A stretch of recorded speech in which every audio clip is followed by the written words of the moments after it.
निश्चितच अजितदादा एक महाराष्ट्राच्या राजकारणातील अनन्यसाधारण महत्त्व असलेले हे नेते होते. अत्यंत लोकप्रिय, शिस्तबद्ध आणि दिलेला शब्द पाळणारा नेता म्हणून महाराष्ट्राला त्यांची ओळख होती. धाडसी निर्णय घेणं, सकाळी 7 वाजता उठून कामाला लागणं आणि जनतेचं काम करणं आणि विशेष म्हणजे जे होणार नाही ते होणार नाही म्हणून स्पष्टपणे सांगणं आणि जे होतं त्याबद्दल कुठेही आळेवेळे न करता ते काम करणं, असा स्पष्ट वक्ता, असं एक ज्याला आपण म्हणू की फार क्वचित असे नेते होतात. आणि विशेष रूपाने सांगता येईल की मी ज्यावेळेस 2008 मध्ये राज्य मंत्रिमंडळामध्ये सहभागी झालो त्यावेळेस त्यांच्याकडे असलेल्या खात्याचा राज्यमंत्री मी होतो.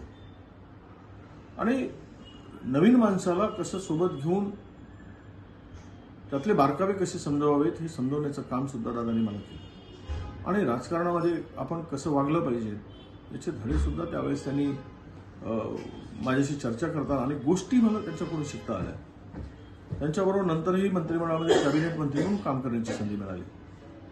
गेली 25 वर्ष सातत्यानं त्यांच्याबरोबर कधी सत्ताधारी बाकात तर कधी विरोधी बाकात बसून काम करण्याची संधी मिळाली. आणि आज महाराष्ट्रातील हा एक मोठा नेता की जे कल्पनाच करू शकत नाही, जे कल्पनेच्या पलीकडचं आहे की असं होऊ शकतं, असं घडू शकतं, असं अचानक काळाने घाला घालून एका लोकनेत्याला, एक समाजाप्रती समर्पित असलेल्या नेत्याला महाराष्ट्राला मुकावं लागलं हे अत्यंत दुःखदायक, वेदनादायक आहे. ही हानी भरून न निघणारीच आहे.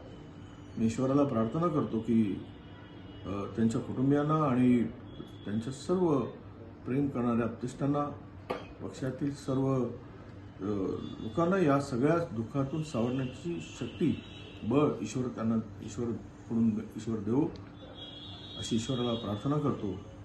आणि न भरून निघणारी हानी झाली महाराष्ट्राची प्रचंड ही हानी मला वाटतं की अजितदादाच्या निघून जाण्यानं झाली आहे. ही पोकळी कधी भरून निघणार नाही असं मला वाटतं.